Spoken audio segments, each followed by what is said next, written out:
Let my dad walk free, and I'll prove you can stand on your feet again. Your Honor, I know for a fact you've still got the ability to walk. You just need to make the right choice first. Set my father innocent, and you'll witness a miracle today. Young Isabel Albright stands trembling yet unyielding in the silent courtroom, her clear, firm voice cutting through the sterile, tense air.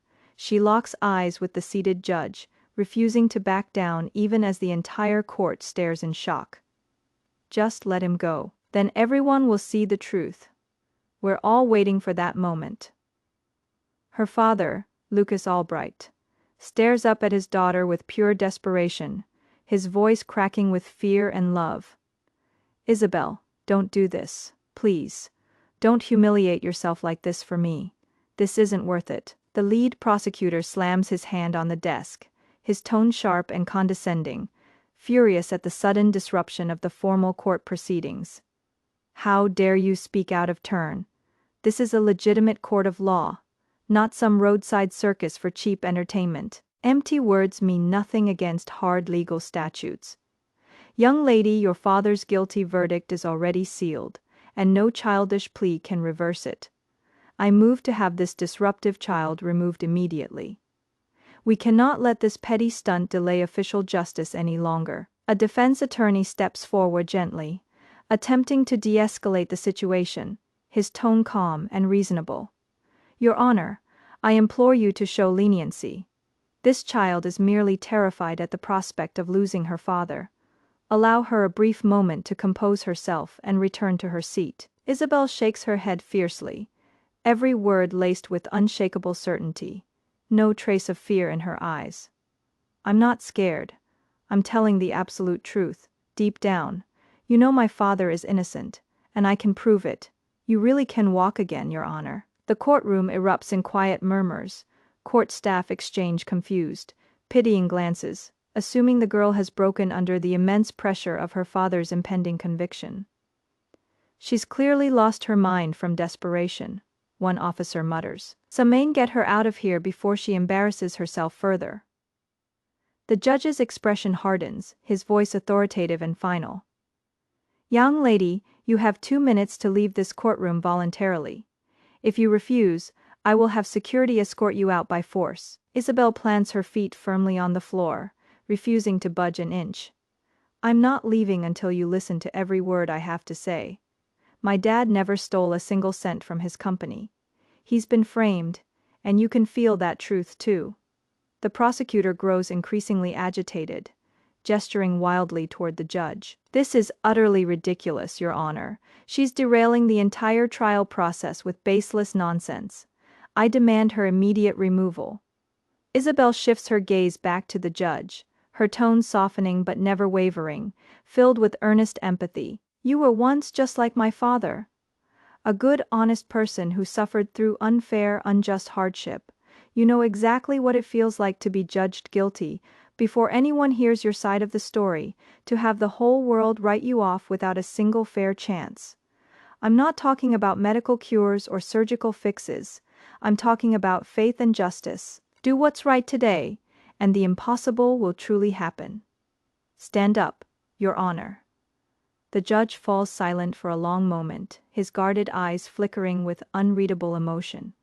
Finally he speaks, his tone stern but curious.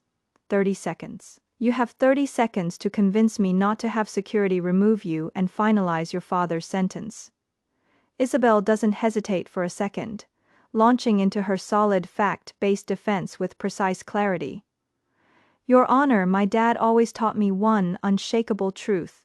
Every truth leaves evidence, and every lie leaves traces too. On the exact day he was accused of stealing company funds, he wasn't at work. He was right by my side at the hospital. I suffered a sudden severe medical emergency that day, and was admitted for urgent treatment. My father stayed with me the entire night, never leaving my bedside once. There are official hospital records, surveillance camera footage, and multiple nurses who witnessed every second of it. How could he have stolen money from his office when he was holding my hand through every moment of my pain? The courtroom falls dead silent. The judge leans forward sharply, recognizing the weight of this newly revealed critical information. This is groundbreaking evidence. If the defendant was hospitalized with his daughter that night, it's physically impossible for him to have completed the alleged fraudulent transactions at his company workstation. The prosecutor immediately objects, his voice urgent and defensive, trying to discredit the girl's testimony. Objection. This is nothing but unproven, baseless speculation. It's a desperate ploy to manipulate the court using a grieving child's emotions. Digital transactions can be completed remotely. His physical presence was never required. But court system logs prove someone was physically sitting at his office desk, operating his computer that night. Isabel fires back instantly, undeterred. If he was trapped at the hospital with me, who was using his workstation? The judge slams his gavel, calling for an immediate temporary recess, his tone decisive and authoritative. This court is now in recess. I want every official record from Hope Medical Center documenting that night delivered to my chambers within 1 hour. Prosecutor Vale, your evidence must stand up to full scrutiny. If these hospital records confirm her testimony, this case is far from closed. He pauses, then adds firmly, a sentencing phase does not lock a case permanently. I have full authority to reopen evidentiary proceedings if I confirm major investigative failures. He then softens his tone, showing rare compassion amid the formal court atmosphere.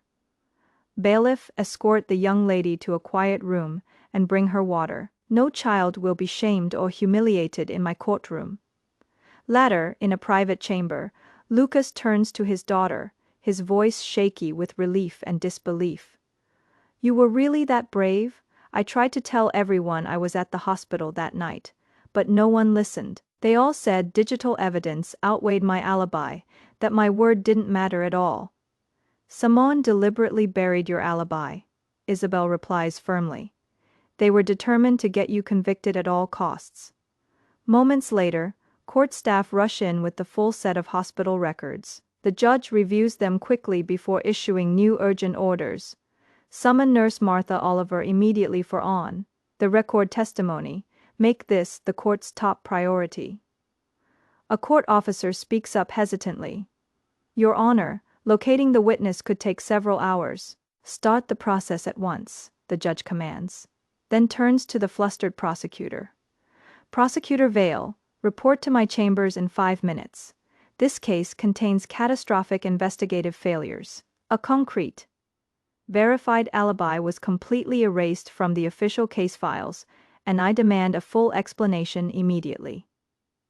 Vale looks flustered and defensive, scrambling to defend himself. Your Honor, I only reviewed the case documents provided by the police department. I had no knowledge of any hospital alibi whatsoever. I will launch an immediate investigation into how this critical detail was overlooked. The judge's gaze sharpens, piercing and unforgiving. You will do far more than investigate. You will explain how a case riddled with obvious inconsistencies advanced all the way to sentencing. Either the police intentionally omitted critical evidence from your case files, or you concealed it from this court. Which is it? Soon after, Nurse Martha Oliver is brought to the courtroom to testify under oath. I was on duty in the pediatric wing of Hope Medical Center that entire night, she states clearly and confidently. I remember Mr. Lucas Albright vividly.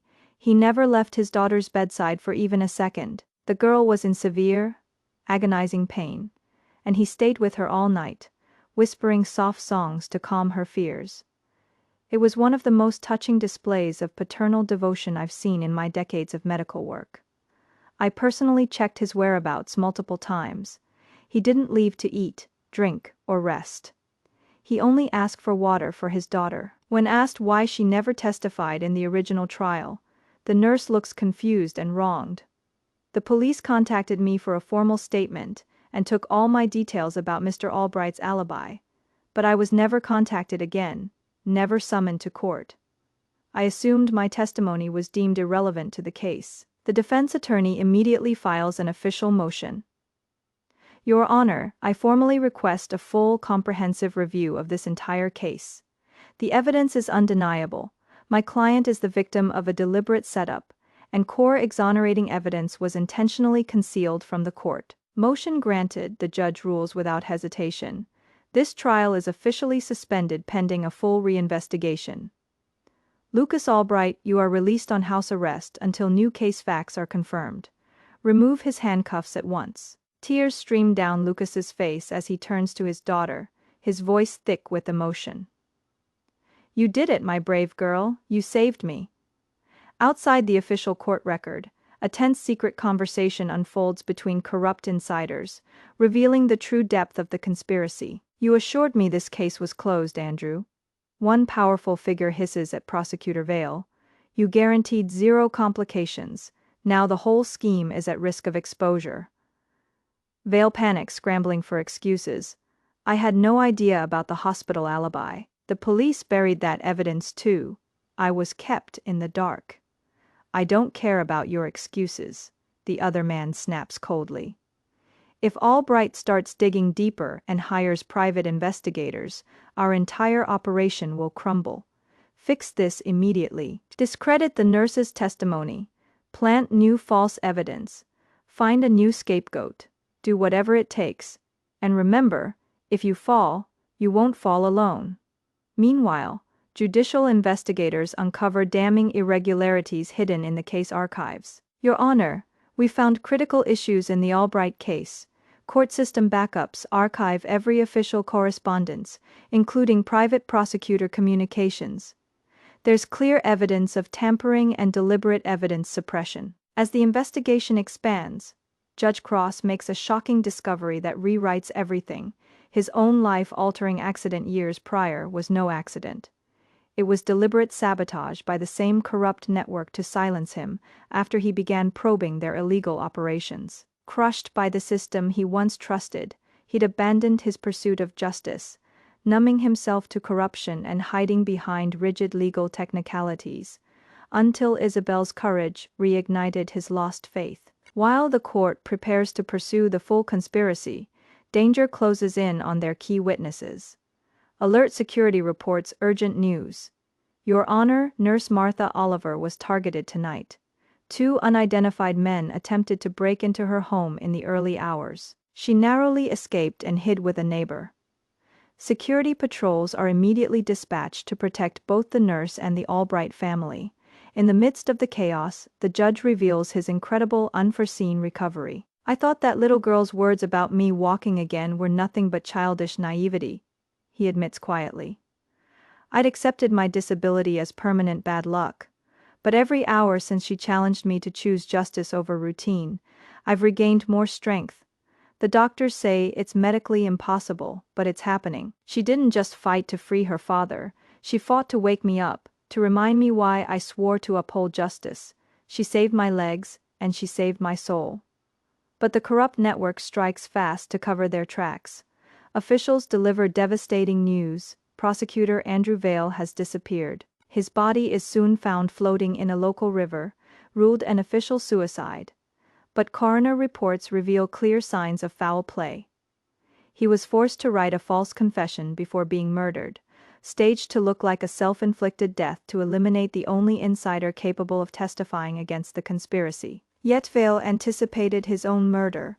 He pre-scheduled a time-locked email to his personal attorney, packed with irrefutable evidence, recorded conversations with the ringleaders, bribery payment logs, case tampering proof, and a final video confession exposing the entire illegal operation. In the footage, a terrified Vale admits to destroying innocent lives under threat, begging others not to let fear silence the truth. Armed with this explosive evidence, the court reconvenes to take down the entire criminal network, a sprawling operation centered around Victory Corporation, a fake investment firm used for massive money laundering, political bribery, and targeted character assassination. The scheme's masterminds are unmasked, one by one: company CEO Maurice Brand, corrupt congressional representative Sergio Castellan, and police chief Oliver Mendoza, who orchestrated over 15 wrongful conviction cases to silence whistleblowers.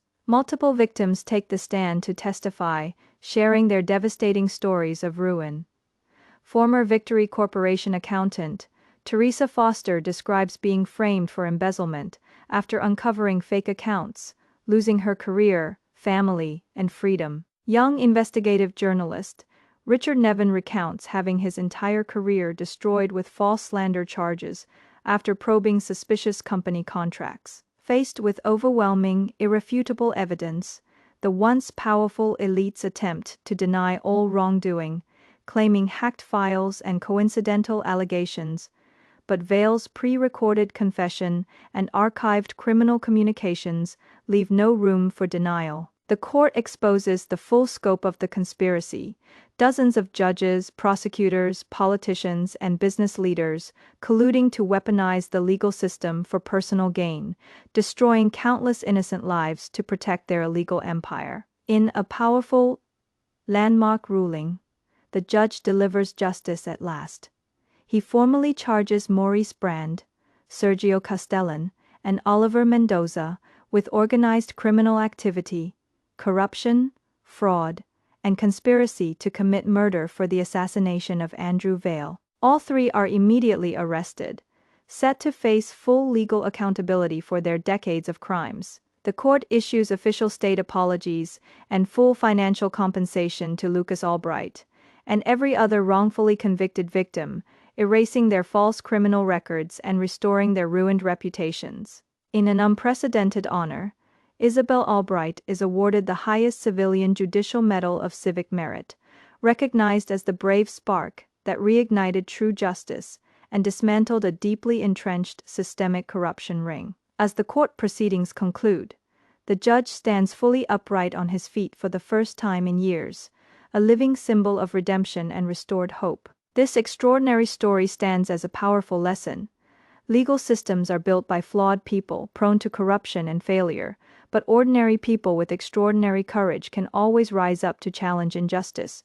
No person, no matter how powerful, is ever above the law. When fear and corruption seek to bury the truth, unwavering courage and unyielding hope will always break through, toppling even the darkest, most powerful evil empires.